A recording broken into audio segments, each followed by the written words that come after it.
tawag dito, Bobo Game. So, may isang object, tapos iisipan natin ng ibang gamit na hindi, halimbawa, ito suklay. Siyempre, pang sa buo. So, ibang gamit dapat siya. Okay? Kung sinong hindi na makaisip, natalo. Bobo. Bobo. Okay, game? Okay. One. Suklay. Hindi. Ano yan? Kalay-kay. Ah, talay.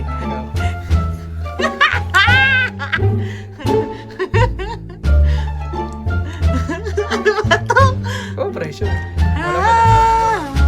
Microphone. Pwede. Itap. Tulugan na yun. Okay. Yan. Yan.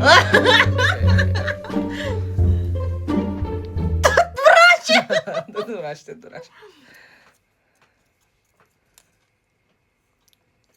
Pangamot. Pwede. Kala ko na yun ah. Ping. Ping. Xylophone. Yeah. Ang galing niya. Sa akin kalalaban ng ganyan ah. Ito. Paano ba? Violin. Oh, ito yan. Ano yan? Bass. Abe? Yung malaking bass. Kung pinapaliwanag pa. Ano yan? Yung... Dapat alam mo yan. Hindi ko alam yan. Ano yun? 5, 4, 3, Yung 2. Ay, kung talo, bo.